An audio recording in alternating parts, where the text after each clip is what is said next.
갈매기 사탕 아이디어 팥떡. 갈매기 사탕. 늦은 밤 홍자는 어떤 항구 마을에 내려섰다. 후유, 아이고 이런, 이렇게 계획이 어긋나다니. 그래도 여관을 잡을 수 있어서 다행입니다. 그래요, 여관 주인이 저녁을 준비해 주신다고 합니다. 스미마루. 배고프지요? 이곳은 바닷가 마을이니까 어쩌면 생선회가 나올지도 모르겠군요. 그렇게 말하고서 홍자는 목에 두른 털 목도리를 쿡쿡 찔렀다. 그러나 목도리로 변신한 스미마루는 꿈쩍도 하지 않고 이렇다 저렇다 대꾸도 하지 않았다. 홍자는 조금 초조한 모습으로 말을 이어갔다. 스미마루, 뭘 그렇게 계속 토라져 있습니까? 호텔 일은 어쩔 수가 없었잖아요. 그렇게 버릇없고 대바라진 아이한테 들키고 말았으니까요. 혹시 모르니 호텔에 묵는 건 포기하는 편이 나았어요. 그 정도는 이해하지요? 스미마루, 제발 기분 풀어요. 저녁 뷔페를 못 먹어서 아쉬운 건 저도 마찬가지니까요. 이렇게 하면 어떻겠습니까? 운 좋게도 이곳은 바닷가 마을입니다. 내일 바다에 나가서 직접 물고기를 낚는 겁니다. 냐? 네, 이번에는 스미마루가 만족할 만한 걸 잡을 때까지 낚시를 해보지 않겠습니까? 신선한 물고기를 실컷 먹는 거예요. 어떻겠습니까? 오냥. 좋습니다. 그럼 여관으로 갑시다. 내일은 낚시 도구를 사야겠군요. 아, 그리고 밖에서 자야 할 테니 캠핑용품도 구해야겠습니다. 홍자는 내일은 아주 바쁘겠어요. 라고 중얼거리며 여관을 향해 걸음을 옮기기 시작했다. 오일성은 삶에 지친 남자다. 얼굴은 언제나 어둡고 옷차림도 어딘가 모르게 추레하다. 기분도 늘 처져 있고 우울한 모습이다. 직장을 다니기는 하지만 열심히 일하려는 의욕이 전혀 없다. 일성이 이렇게 된 것은 3년 전 아내가 세상을 떠나고 나서부터다. 아내와는 25년을 함께 살았다. 일성에게 아내는 무엇과도 바꿀 수 없는 좋은 단짝이었다. 그래서 혼자 남겨지자 더욱 어쩔 줄을 몰랐다. 아이가 없다는 이유도 있겠지만 어쨌든 모든 일에 기운이 다 빠져버렸다. 그런 일성에게 바다 낚시는 유일한 낙이다. 쉬는 날이면 일성은 아침 일찍이 낚시를 도구를 챙겨 집을 나선다. 낚시 장소는 정해져 있지 않다. 그날 기분에 따라 항구나 해안, 갯바위 등의 자리를 잡는다. 그리고 한번 장소를 정하면 그 자리에서 움직이지 않고 물고기가 물기를 가만히 기다린다. 그것이 일성의 낚시 방식이다. 한 마리도 낚시 못하는 날도 많지만 오일성은 기다리는 것도 싫지 않았다. 혼자서 조용히 바다를 바라보고 있으면 마음이 깨끗하게 씻기는 듯 했고 바다 위를 날아다니는 갈매기를 보는 것도 상쾌했다. 바닷바람을 맞으며 먹는 편의점 주먹밥이 얼마나 맛있는지 모른다. 아, 행복하다. 그때만큼은 진심으로 그렇게 느꼈다. 게다가 물고기를 잡으면 기분은 최고였다. 낚싯지가 움찔움찔 바닷속으로 들어갈 때 왔어! 하고 외치며 느끼는 흥분. 낚싯대로 고스란히 전해지는 물고기의 발딱거림. 리를 감아 올릴 때 낚싯줄이 끊어지지 않도록 물고기와의 겨루는 지혜와 인내. 신중하게, 때로는 대담하게 바닷속 상대와 싸우는 것이다. 집요한 싸움 끝에 마침내 물고기를 바다에서 끌어올릴 때는 이겼다! 라는 만족감이 가슴 가득 퍼진다. 낚시를 시작한 지 어느새 10년. 그래도 조금도 질리지 않는다. 그날도 일성은 바다로 나가고 싶은 기분이어서 항구에서 작은 배를 빌렸다. 모터를 움직여서 붕 바다를 가르며 얕은 바다로 나갔다. 얼마쯤 나아가자 섬이 보이기 시작했다. 예쁜 초록색 수풀로 덮인 작은 섬에는 손바닥만한 하지만 어엿한 모래사장도 있다. 이 무인도는 일성이 꽤 마음에 들어하는 낚시터다. 낚시꾼들에게는 별로 알려져 있지 않지만 크기가 제법 큰 볼락도 잡을 수 있다. 좋아, 혹시라도 볼락을 낚으면 회 떠서 먹어야지. 신선한 볼락회는 투명할 정도로 깨끗하고 쫄깃쫄깃. 씹는 맛이 그만이다. 후후후. 흐뭇하게 웃는 일성의 머리 위에서 갈매기 2마리가 날고 있다. 일성은 자신이 좋아하는 갈매기를 보자 더욱더 기분이 좋아졌다. 오늘은 왠지 월척을 낚을 것만 같은데. 일성은 들뜬 마음으로 배를 무인도로 몰았다. 그런데 섬에 도착하자 일성은 깜짝 놀랐다. 여태 그런 일이 거의 없었는데 일성보다 먼저 이곳을 찾은 사람이 있었다. 모래사장에는 이미 작은 배 한 척이 닻을 내려 정박해 있었고 섬 한가운데에 노란색 텐트가 쳐져 있었다. 대체 누가 와 있나 싶어서 일성은 두리번 주위를 둘러보았다. 그러다가 섬 남동쪽으로 파도가 밀어닥치는 바닷가에서 사람을 발견했다. 몸집이 어마어마하게 큰 여자였다. 여자는 머리끝부터 발끝까지 낚시 차림으로 완벽하게 무장하고서 갯바위에 걸터 앉아 새로 산 게 틀림없는 낚싯대를 바닷물에 들이우고 있었다. 그 옆에 아주 커다란 검은 고양이가 여자와 나란히 앉아 사이좋게 낚싯대 끝을 바라보고 있는 게 아닌가. 하도 기묘한 광경을 본 터라 일성은 눈만 꿈뻑거렸다. 그때 여자가 일성의 인기척을 알아차렸다. 이런, 안녕하십니까? 여자가 웃으며 먼저 인사했다. 방구 듣는 표정이 귀엽긴 한데 나이는 도무지 가늠이 안 된다. 젊은 것 같기도 하고 나이 든 것 같기도 하고 특이한 생김새다. 아, 네, 좀 잡았습니까? 그게 전혀 이유입니다. 뭐 제 솜씨가 없어서라고 생각합니다만. 여자는 독특한 말투로 말하면서 낚싯대를 들어 올렸다. 바닷속에서 나온 낚싯바늘에는 아무것도 매달려 있지 않았다. 어머나, 또 미끼만 먹고 가버렸습니다. 우냥. 네네, 저도 알고 있습니다, 스미마루. 틀림없이 잡아드릴 테니까 조금만 더 기다려 주십시오. 냥. 불평하듯이 우는 검은 고양이를 쓰다듬으면서 여자는 낚싯바늘에 미끼를 꿰려고 했다. 그 모습이 어설프고 위험해 보였다. 아무래도 초보 낚시꾼인 게 틀림없다. 일성은 가만히 보고 있을 수 없어서 좀 도와드릴까요? 라고 말을 꺼냈다. 여자는 한시름 놓았다는 표정을 지으며 말했다. 그렇게 해주시겠습니까? 아이고, 살았습니다. 아니, 뭐 대단한 일도 아닌거려. 이 미끼는요, 이런 식으로 바늘에 끼워요. 그리고 물속에 넣을 때는 조용히 가라앉히는 겁니다. 안 그러면 물고기한테 닿기도 전에 바늘에서 빠져버리거든요. 아하, 그렇군요. 잘 알겠습니다. 참, 찌가 움직여도 곧바로 리를 감지 마세요. 물고기는 생각보다 용이 주도해서 미끼를 물기 전에 먼저 맛을 보듯 쪼는 녀석이 많답니다. 과연 그렇군요. 여자는 열심히 귀 기울여 들었다. 일성은 왠지 겸연쩍었다. 이렇게 누군가가 자기를 의지하고 이야기를 들어주는 게 3년 만이었다. 대충 이런 식으로 하면 됩니다. 제가 옆에 있으니 모르거나 어려운 일 있으면 뭐든 말씀하세요. 하나하나 알려주셔서 감사합니다. 모르는 것뿐이라서 아주 많이 배웠습니다. 일성은 자기 낚싯대를 설치하며 물었다. 낚시는 처음이세요? 네, 붕어빵 낚시로 언제나 붕어빵만 낚고 있습니다만. 역시 진짜 물고기를 잡는 것 어려운 일이로군요. 붕어빵을 낚아요? 하하하. 일성은 여자가 농담을 잘한다고 생각했다. 여자의 이름은 홍자, 고양이의 이름은 스미마루라고 했다. 고양이와 낚시를 하러 온 사람은 처음 봅니다. 후후, 어디를 가든 스미마루와 저는 늘 함께랍니다. 멋진 고양이네요. 털도 반들반들하고. 감사합니다. 고양이를 칭찬하자 홍자는 진심으로 기뻐했다. 그 뒤로도 물고기가 걸리기를 기다리면서 두 사람은 이런저런 이야기를 나누었다. 일성은 다른 사람과 이야기하는 걸 즐기지 않았지만 이 홍자라는 사람하고는 즐겁게 수다를 떨 수 있었다. 아마도 홍자가 신비로운 분위기에 쌓여있는 까닭이리라. 물어보니 홍자는 휴가 중에 스미마루와 여행을 하고 있다고 했다. 여행이요? 여행 좋지요?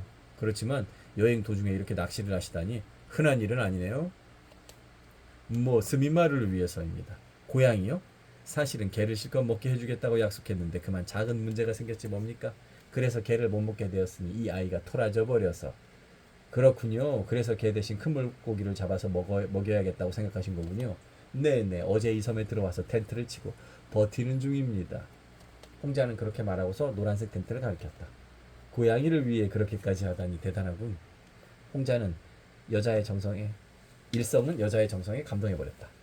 대단하시네요. 아, 그런데 어디로 여행 가시나요? 목적지는 딱히 정하지 않았습니다. 여기저기 가고 싶은 데로 가서 음식과 경치를 즐기자고 생각하고 있지요. 정처 없는 여행이라 그거 좋군요. 그런 여행이라면 저도 한번 해보고 싶습니다. 일성은 자기도 모르게 바다를 바라보았다. 바다 위로 다시 갈매기가 날고 있었다. 저렇게 하늘을 날아서 집에도 가지 않고 그대로 어딘가로 떠나고 싶은 것이다.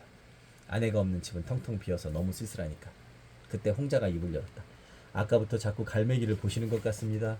갈매기를 좋아하십니까? 아, 그게 저는 갈매기가 되고 싶어요. 멋지지 않나요? 바다에서 물고기를 잡고 하늘도 날 수 있으니 말입니다. 최고의 일생이지요. 호호호. 홍자의 눈이 반짝 빛났다. 그렇다면 안성맞춤인 물건이. 안성맞춤인 물건이라뇨? 홍자가 말을 계속하려고 했다. 냥냥냐냐. 그때까지 얌전하게 앉아있던 검은 고양이가 큰 소리로 울었다.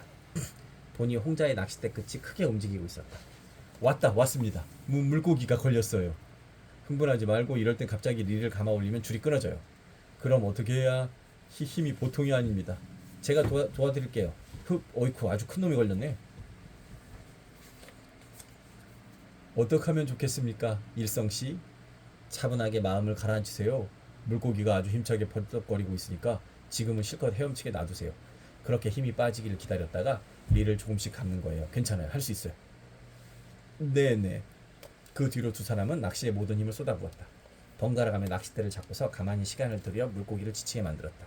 그리고 마침내 물고기가 수면 가까이까지 올라왔다.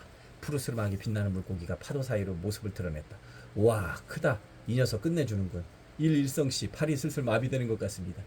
이제 다 왔어요. 조금만 더 기운내요. 금방 뜰채를 가져올게요. 일성은 자신의 뜰채를 허둥지둥 내밀어서 홍자가 끌어올린 물고기를 휙 건져냈다. 물고기의 무게 때문에 몸이 휘청거리면서 바다에 빠질 뻔했다. 그도 그럴 것이 낚아올린 물고기는 길이가 좋기 60cm는 되어 보이는 감성돔이었다. 검게 빛나는 갑옷 같은 비늘을 하며 크기도 커서 그야말로 멋진 월척이었다. 일성은 자기가 잡은 것처럼 흥분했다. 월척 중에 월척이에요. 멋진 감성돔이라고요. 잡기 엄청 어려운 물고기인데 홍자 씨는 정말 운이 좋아요. 휴, 그럴지도 모르겠습니다. 그렇지만 이렇게 힘든 것도 참 오랜만입니다. 숨을 몰아쉬면서 홍자는 웃었다. 그래도 다행입니다. 이제 우리 스미마루하고 한 약속은 지켰으니까요. 이게 다 일성 씨 덕분입니다. 아, 그래요. 괜찮으시면 우리 텐트에 가셔서 같이 감성돔을 드시지 않겠습니까? 아, 그거 좋지요. 잘 먹겠습니다. 잡은 물고기를 들고 두 사람과 고양이는 한 마리는 의기양양하게 텐트로 향했다. 텐트에는 캠핑과 바베큐에 필요한 용품들이 빠짐없이 갖추어져 있었다. 물론 조리도구와 갖가지 양념까지. 이야, 된장에 버터까지 없는 게 없군요. 좋았어. 그럼 제가 생선 요리를 하죠. 이래봬도 꽤 잘하거든요. 그럼 부탁드립니다. 아내 말고 다른 사람에게 요리를 선보이는 것은 참으로 오랜만이었다.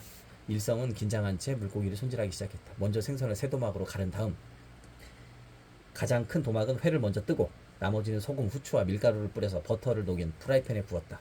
남은 뼈와 대가리도 그냥 버리지 않았다. 냄비에 넣고 양념장을 풀어 맛있게 탕을 끓였다. 그러는 사이 홍자는 바쁘게 움직여서 쌀을 씻어서 밥을 안 치고 그릇을 준비했다. 자, 다 됐어요. 무인도에서 먹는 호화스러운 점심 식사였다. 살이 탱탱하고 신선한 생선회, 버터와 소금의 풍미가 가득한 생선구이, 몸속까지 따스해지는 국물, 거기다 갓 지은 쌀밥까지. 홍자는 맛있다라는 말을 연말하면서 국물을 몇 그릇이나 더 먹었고 생선구이도 별미라면서 칭찬해 주었다. 스미마루는 스미마루대로 오로지 생선회에만 매달렸다. 일성은 신기하게도 흡족한 기분이 들었다. 조용히 혼자서 즐기려고 시작한 낚시였는데 이렇게 누군가와 더불어 물고기를 낚는 것도 정말이지 좋았다. 게다가 이렇게 자기가 한 요리를 맛있게 먹어주는 것도 아주 기뻤다. 그런 기분이 들 즈음 문득 떠오르는 게 있었다. 일성은 홍자를 마주 보았다.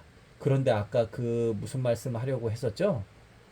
아, 제가 그랬습니까? 네, 분명 안성맞춤인 물건이 뭐라고 하셨는데? 아, 그건 말입니까? 홍자는 일성을 물끄러미 보았다. 일성은 어쩐지 홍자가 자기의 가슴 깊은 곳까지 들여다보는 기분이 들었다.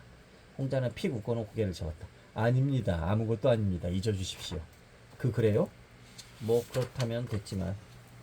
식사를 마치고 커피를 마시기로 했다. 휴대용 가스레인지로 물을 끓이고 있는데 갑자기 새 울음소리가 들렸다. 울려다 봤더니 물새 한 마리가 일성과 홍자 위를 빙글빙글 날고 있었다. 저건 기러기? 신기하네요. 이 주변에는 오지 않는 새인데. 아니요, 저건 연락 기러기입니다. 연락 기러기요? 아마 우리 가게에서 보낸 기러기일 것입니다. 일성씨, 잠깐 자리를 비워도 괜찮겠습니까? 네, 네, 그럼요.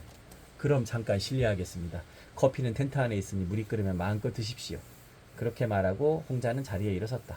동그라미를 그리면 빙빙 날던 물새도 마치 홍자를 따라가기라도 하는 것처럼 날아가 버렸다. 신기한 일이었다. 일성은 혼자 남았다. 옆에 있던 고양이도 어디론가 가버리고 없었다. 어쩌면 오줌이라도 누러갔을지도 모른다. 그때 주전자가 슉슉 소리를 내기 시작했다. 물이 다 끓었다. 일성은 불을 끄고서 커피를 찾으러 노란 텐트 안으로 들어갔다. 그리고 온몸이 딱 굳어버렸다. 텐트 안에는 여러 캠핑용품과 함께 커다란 여행용 가방이 있었다. 흔하디 흔한 낡은 여행용 가방. 안에 대체 뭐가 들어있을까? 열어보고 싶다. 열어서 안을 보고 싶어. 손을 뻗으려다가 일성은 퍼뜩 정신을 차렸다. 내가 지금 무슨 짓을 하려는 거야? 그런 짓 하면 안 되지. 다른 사람 물건을 함부로 보려고 하다니 말도 안 돼. 얼른 커피나 찾아서 밖으로 나가자.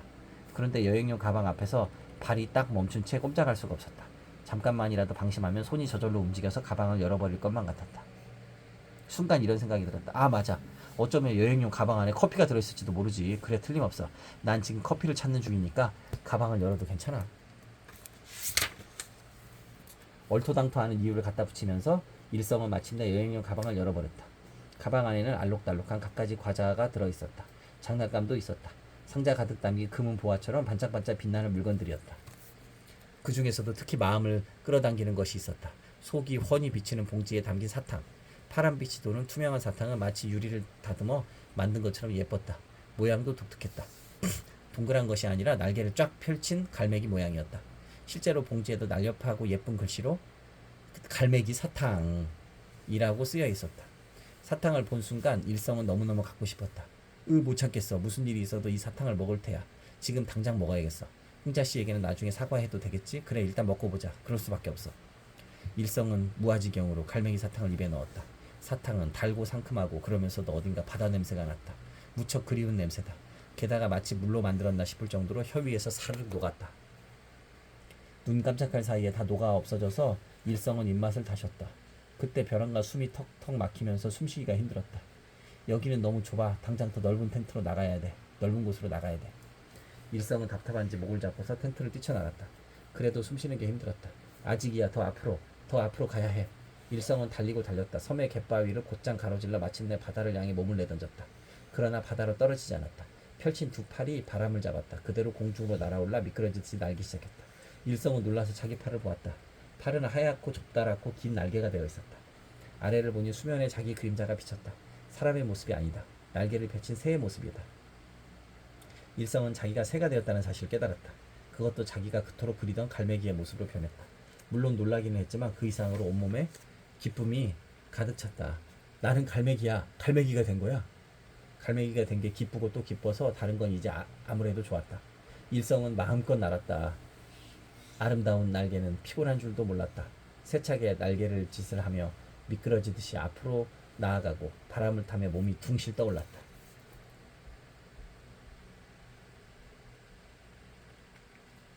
햇볕에 몸이 뜨겁게 달아오르면 바다에 내려앉아 잠시간 쉬면 그만이다. 힘을 빼고서 흔들리는 바다에 유유히 몸을 맡기면 어느새 파도와 한 몸이 되어 마치 요람에 누워있는 것처럼 아득했다. 바닷속으로 잔액질에 들어가 물고기를 잡을 수도 있었다. 파닥거리는 작은 물고기가 이렇게 맛있는 줄 미처 몰랐다. 이 얼마나 즐거운가. 이 얼마나 자유로운가.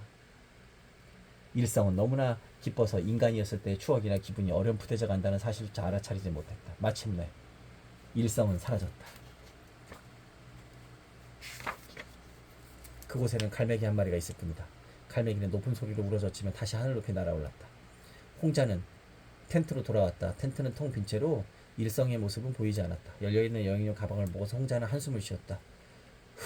역시 결국 갈매기 사탕을 찾아버리셨군요.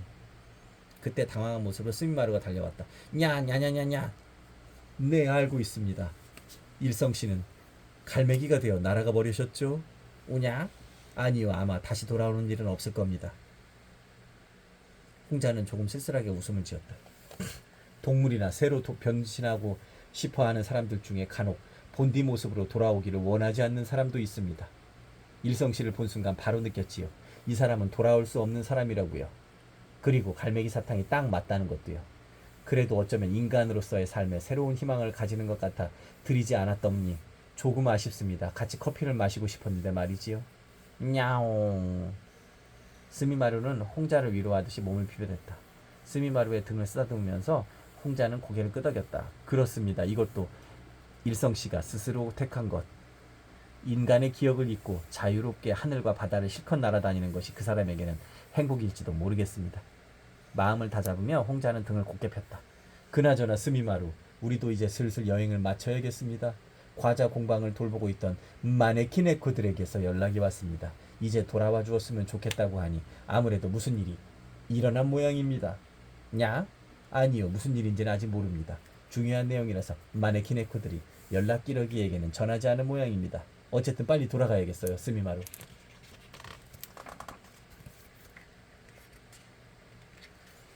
그렇게 서두르지 않아도 오늘 밤 마지막 기차까지는 탈 수 있을 겁니다. 냐냐? 아참 그렇지요. 선물 고를 시간을 생각하지 못했군요. 이거 서둘러야겠습니다.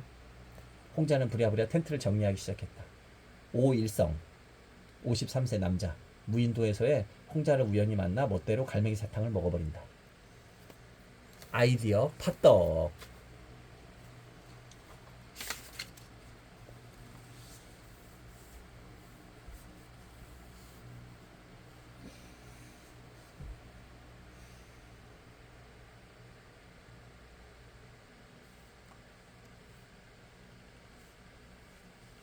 오 하루의 오빠 오일성은 솜씨 좋은 화과자, 가루하고 손으로 정교하게 빚어 만든 일본 전통 과자, 떡, 양갱 등 종류가 다양하다. 의 장인이다. 전통 화과자라고 해서 무조건 옛날 방식을 고집하지 않는다.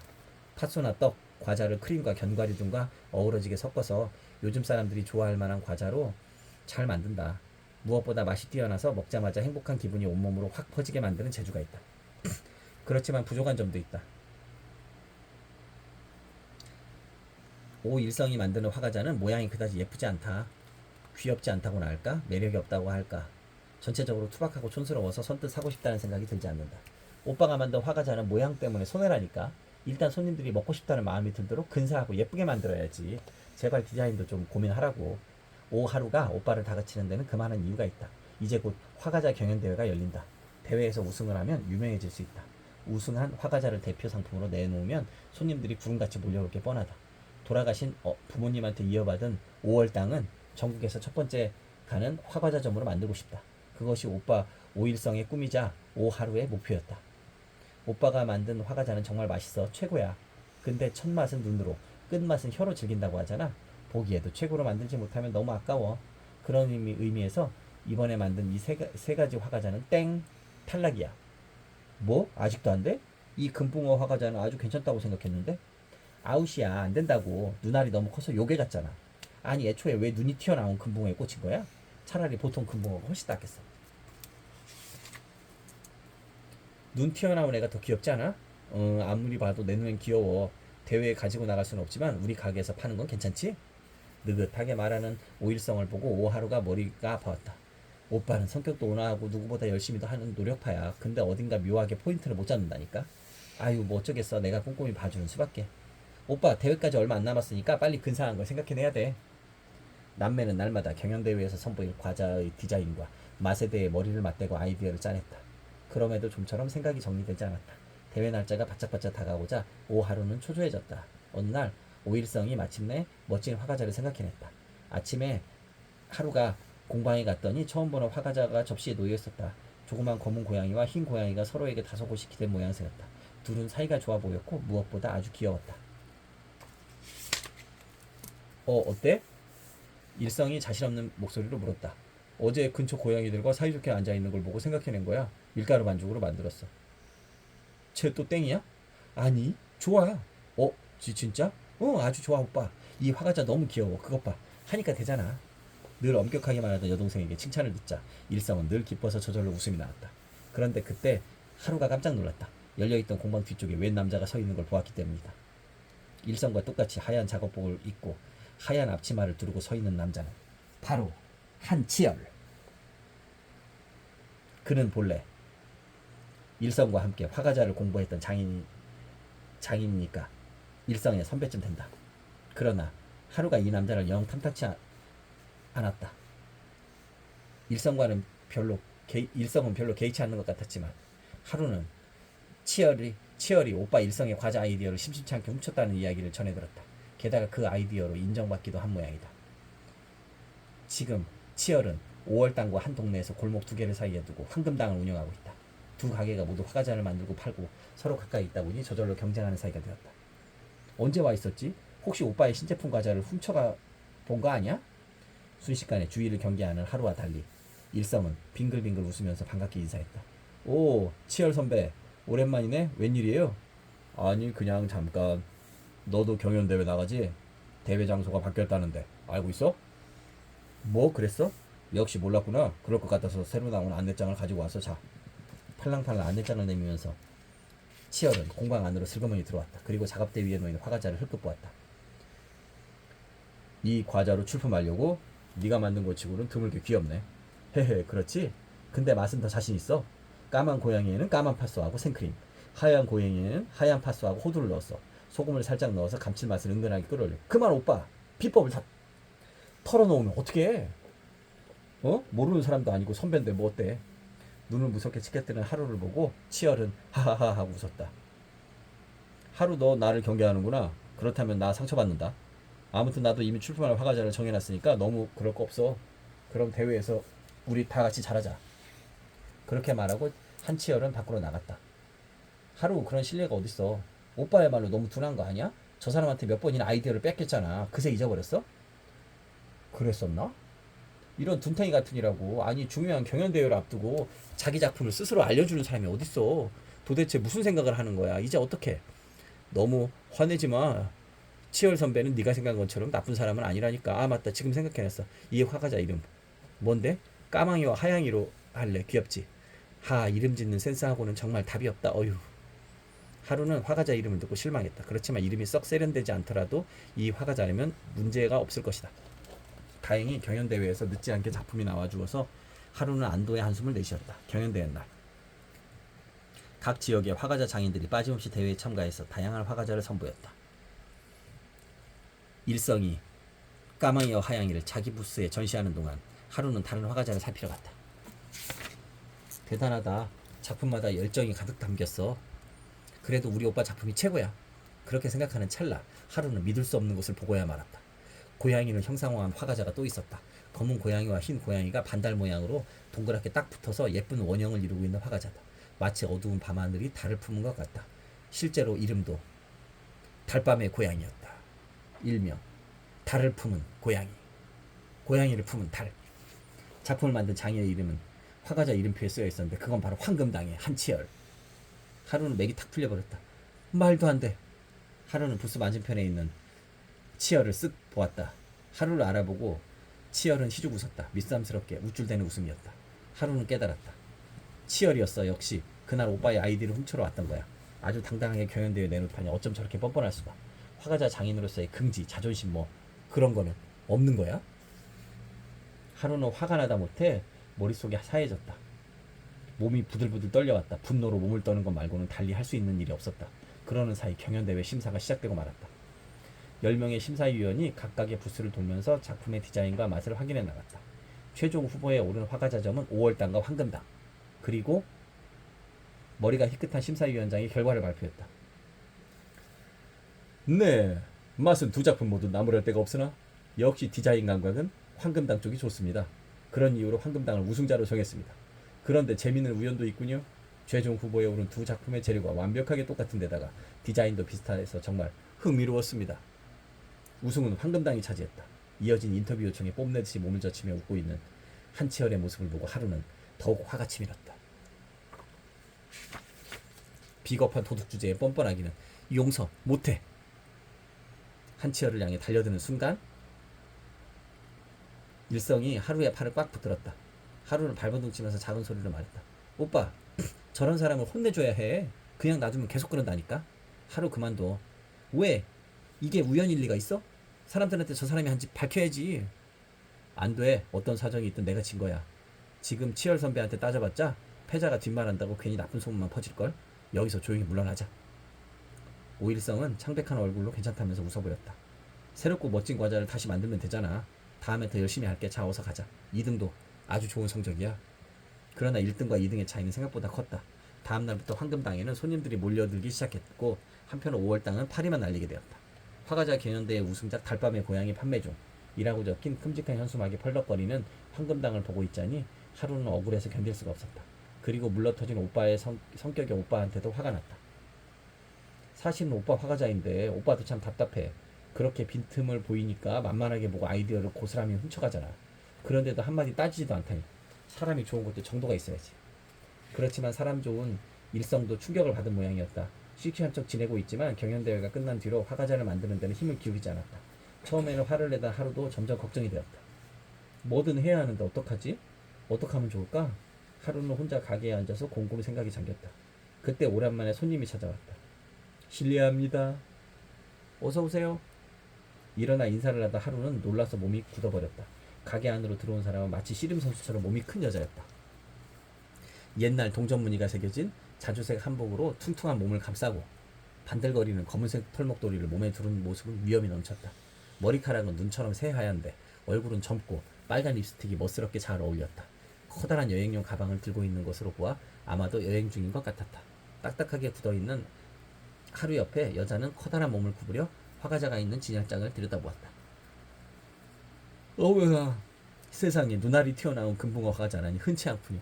처음 보았습니다. 아, 네. 저희 가게에서 직접 만든 거예요. 찹쌀 반죽에 안에는 직접 졸여 만든 팥소를 넣었어요. 촉촉하고 달콤한 데다가 쫀득쫀득한 식감도 즐길 수 있답니다. 쫀득쫀득하다니 그 맛이 궁금할 만큼 상당히 매력적이네요. 좋습니다.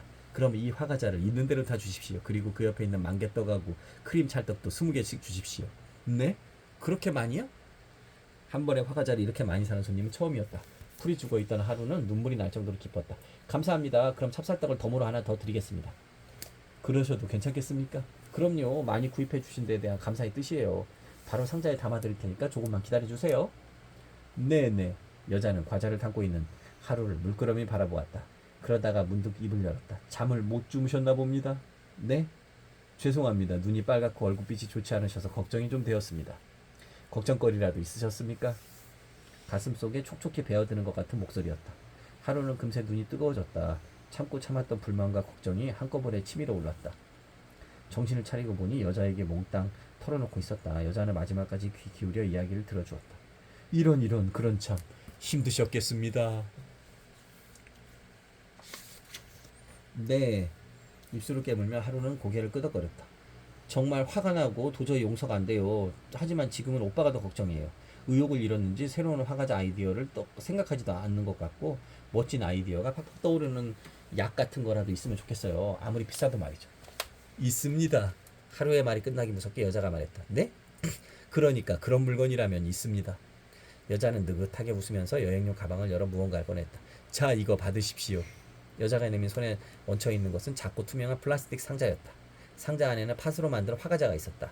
꽃봉오리 같은 모양이 독특했다. 그걸 보는 순간 강렬하게 갖고 싶어졌다. 이걸 오빠에게 주고 싶다. 그렇게 해주고 싶다. 숨죽이며 화과자를 바라보던 하루에게 여자가 속삭였다. 아이디어 팥떡입니다. 먹으면 꽃봉오리가 피어오르듯이 아이디어가 자꾸자꾸 피어오르는 물건입지요. 밥 받아도 될까요? 네, 물론입니다. 덤으로 찹쌀떡을 주신다기에 고마워서 드리는 것이옵니다. 그러니까 돈은 괜찮습니다. 다만 이것은 효과가 조금 강한 화과자입니다. 반드시 차와 함께 드십시오. 차하고 같이요? 네, 아시겠지요? 꼭 그러셔야 합니다. 여자는 다시 한번 다짐을 받으면서 하루의 손에 아이디어 팥떡을 건네주었다. 아이디어 팥떡은 보기보다 훨씬 묵직했다. 그 무게감에 하루는 아주 믿음직한 느낌을 받았다. 감사합니다. 어서 과자를 담아드릴 테니까 기다려 주십시오. 얼마 뒤 이상한 손님은 화과자를 하나를 안고서 돌아갔다. 손님을 배웅하자마자 하루는 가게 안쪽에 있는 화과자 공방으로 달려갔다. 일성은 없었다. 그러나 팥쌀물 준비를 하고 있는 걸로 보아 어디 멀리 간 것은 아니라 곧 돌아올 것이다. 하루는 커다란 찻잔에 차를 따라 아이디어 팥떡과 같이 공방 작업대 위에 누웠다. 오일성이 돌아오면 바로 보이는 장소였다. 쪽지를 남기고서 하루는 다시 가게로 돌아왔다. 그날 저녁 가게 쪽으로 한치열이 얼굴을 내밀었다. 표정이 한결 밝고 눈이 반짝거렸다. 하루, 나 잠깐 볼래? 그날 저녁 가게 쪽으로 오일성이 얼굴을 내밀었다. 표정이 한결 밝고 눈이 반짝거렸다. 하루, 나 잠깐 볼래? 왜 그러는데? 이거 새로 만든 화과자야. 곧 스승님의 차 모임이 있는데 그날 곁들여 먹을 화과자를 만들어봤어. 어때? 칡가루로 만든 화과자였다. 동그란 붉은색 소가 촉촉하고 반투명한 반죽에 쌓여 있었다. 금박도 솔솔 뿌려서 빨간색과 금색의 대비가 뚜렷했다. 물에 에워싸여 있는 산호를 연상시키는 과자였는데 아주 시원하고 품격 있어 보였다. 하루는 깜짝 놀랐다. 한동안 무기력하던 오빠가 이렇게 멋진 신제품을 생각해내다니. 설마 아이디어 팥떡 덕분인가? 그 여자 손님이 했던 말이 전부 다 사실이란 말이야? 설마 하면서 하루는 고개를 끄덕였다. 우와, 예쁘다. 정말 멋져. 사람들이 아주 좋아할 것 같아. 그렇지? 좋았어. 그리고 꽃꽂이 하시는 이부진 선생님께도 화과자를 납품할 예정인데 그 화과자에는 아몬드를 듬뿍 넣을까 생각하고 있어. 아몬드? 전통 화과자에는 아몬드를 잘 안 쓰잖아. 하긴 꽃꽂이 선생님은 참신한 걸 좋아하시니까 독특한 재료로 어울리겠다. 아몬드뿐만이 아니야. 또 몇 가지 더 생각해둔 게 있어. 잊어버리지 않게 적어둬야겠어. 즐거워하는 오빠의 얼굴을 보고 있으니 하루는 가슴이 벅찼다. 다행이야. 다행이라니 뭐가? 오빠가 의욕을 되찾았잖아. 아이디어도 자꾸자꾸 떠오르는 것 같고. 정말로 아이디어 팥떡 덕분인가 봐. 울먹이는 하루를 일성은 어안이 벙벙한 얼굴로 쳐다보았다.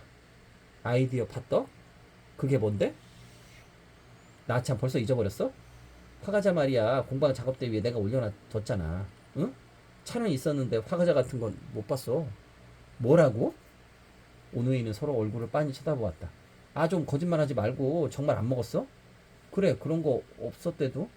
이상하다. 분명히 놔뒀거든 차량같이. 아, 하루는 설마 하면서 얼굴이 창백해졌다. 오빠, 아까 나갔다 왔지? 그때 안쪽 문 잠갔어? 글쎄 잊어버리고 그냥 나갔었나? 아뿔싸 또 당했구나.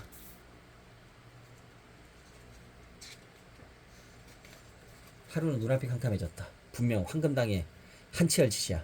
그 인간이 또 몰래 찾아왔다가 오빠보다 먼저 아이디어 팥떡을 발견하고서 훔쳐간 거야. 아마 한치열은 아이디어 팥떡을 오일성이 만든 새로운 화과자라고 생각하고 허겁지겁 먹었을 것이다. 어떤 맛이고 무슨 재료로 만들었는지 알아보기 위해서. 그리고 아이디어가 계속해서 솟아나는 힘을 얻었을 것이다. 그렇게 생각하자 하루는 눈물이 그치지 않았다. 오일성은 놀란 표정을 짓다가 마침내 여동생의 얼굴을 살살 쓰다듬어 주었다. 이제 그만으로 오하루. 어떤 화과자인지 모르지만 내가 더 맛있고 더 멋지게 만들어 줄 테니까 울지마 뚝. 훌쩍. 그러니까 아이디어 팥떡은 아이디어를 잔뜩 피어오르게 해주는 훌쩍 그런 화과자였어. 오빠한테 꼭 주고 싶었는데. 아이디어가 피어오르는 화과자? 말도 안 된다며 일성은 웃었다. 그런 거 먹지 않아도 난 아이디어가 마구 솟아나는 걸. 그래도 고마워. 그렇게까지 오빠 생각을 해줘서. 나 이제 괜찮아. 더욱더 열심히 할 테니까 걱정하지 마. 씩씩하게 웃는 일성을 보고 하루는 겨우 울음을 그쳤다. 확실히 일성은 이제 괜찮은 것 같았다. 경연대회 전보다도 훨씬 자신감 있는 눈빛이었다. 그렇지만 한치열을 생각하면 하루는 화가 치밀었다. 아이디어 팥떡을 자기 것처럼 감쪽같이 먹어치운 한치열 앞으로 새롭고 맛있는 화과자를 자꾸자꾸 내놓을 것이다. 손님이 더욱 줄을 잇고 번성할 황금당을 생각하자 또다시 억울했다. 그러나 하루의 예상은 빗나갔다. 그로부터 일주일이 지난 어느 날 황금당 뒤쪽을 지나던 하루는 소리 지르는 한치열의 목소리를 우연히 듣게 되었다. 안돼, 안 된다니까. 그렇게 낡아빠진 상품은 집어치우고 내가 생각해낸 이 신제품 화과자를 만들라고. 오하루는 자기도 모르게 창문으로 황금당의 공방을 들여다보았다. 공방에서 한치열은 직원들에게 이래라 저래라 과자 만드는 법을 가르치고 있었다. 하지만 사장님, 그렇게 하면 손님들 주문에 맞출 수가 없습니다. 손님들은 모두 달밤에 고양이를 사러 오시는 걸요. 괜찮다고 몇 번을 말해. 응? 이게 훨씬 좋은 화과자라고 하잖아. 달밤에 고양이보다 이윤이 많이 남고 손도 덜 간다니까. 아, 그리고 팥소는 지금 쓰는 것보다 싼 팥으로 만들어. 그랬다간 팥소의 질이 확 떨어져 버릴 텐데요. 상관없어. 그래봤자 손님들은 팥소 맛 따위는 모른대도. 그러네. 보기에 좋고 대충 맛있으면 날개도짓이 팔리게 돼 있어. 그래, 이참에 설탕도 지금보다 싼 걸 쓰자고. 하하하. 이러면 재료비를 상당히 아낄 수 있으니까 그만큼 돈을 더 벌겠지. 낄낄 웃어대는 한치열 앞에서 직원들은 난처한 표정을 짓고 있었다. 그도 그럴 것이 이런 식으로 인기 상품을 소홀히 만들고 주재료인 팥과 설탕의 품질을 낮추면 화과자 맛이 변하기 마련이다. 그런데도 한치열은 그 위험성을 전혀 알아차리지 못했다. 끝도 없이 피어오르는 아이디어에 완전히 정신을 팔려버린 것 같았다. 오하루는 문득 떠오른 생각이 흠칫 놀랐다. 아이디어 팥떡을 준 여자가 했던 말이다. 한치열은 화과자를 차와 함께 먹지 않았던 거야. 효과가 너무 강해진 바람에 아이디어만 앞서 버리게 되고 틀림없어. 이렇게 되어버린 이상 어떻게 할 수 없는 노릇이다. 자업자득이지 라고 중얼거리며 하루는 조용히 그곳에서 멀어졌다. 그리고 한 달도 지나지 않아 황금당은 망하고 말았다. 멋대로 내달리던 한치열 탓에 화과자의 맛과 질이 뚝 떨어지면서 손님들의 발길이 뚝 끊어졌던 것이다. 한치열은 야반도주하듯 어디론가 떠나버렸다. 그렇지만 오하루는 오일성에게 신경쓸 아니 오하루는 한치열에게 신경쓸 겨를이 없었다. 오일성이 만든 신제품 화과자 물속과리가 인기를 끌어 손님들이 많이 몰렸기 때문이다. 덕분에 주문과 계산을 맡고 있던 하루는 이리 뛰고 저리 뛰느라 눈꽃을 새 없이 바빴다. 그렇게 바쁜 일상이 아주 소중하고 기뻤다.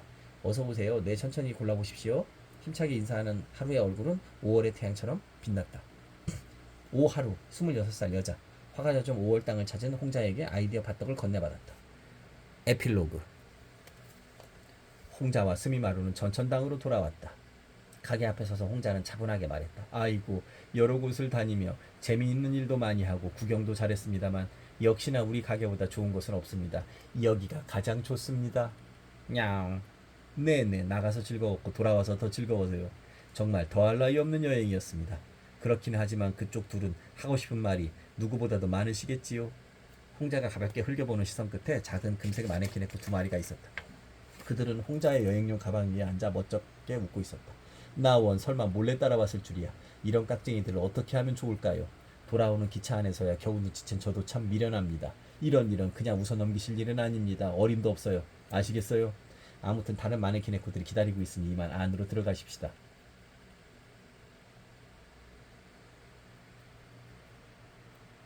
그건 그렇고 큰일이라니 대체 무슨 일일까요? 큼직한 여행용 가방과 산더미 같은 선물, 꾸러미를 들고 홍자는 가게 문을 열었다. 다녀왔습니다. 지금 돌아왔어요. 홍자의 목소리를 듣고 안쪽에서 금색 마네킹의 코들이 우르르 달려나왔다. 모두들 홍자에게 달라붙어 저마다 한마디씩 했다. 우냥, 냥냥, 마양. 잠깐만요, 잠깐만요.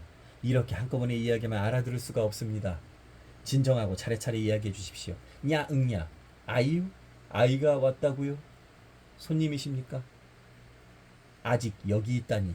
그게 어찌된 일입니까? 홍자의 얼굴빛이 바뀌었다. 그때 안에서 9살쯤 되어 보이는 남자아이가 나타났다. 수수한 남색 셔츠에 반바지를 입은 아이는 홍자에게 방긋 웃음을 건넸다. 잘 다녀오셨어요? 아주머니가 이 가게 주인이시죠? 그렇습니다만 그쪽은 저는 겐타라고 해요. 앞으로 이곳에서 신세를 좀 지겠습니다. 잘 부탁합니다. 그렇게 말하며 남자아이는 홍자에게 고개를 숙였다. 10권에서 계속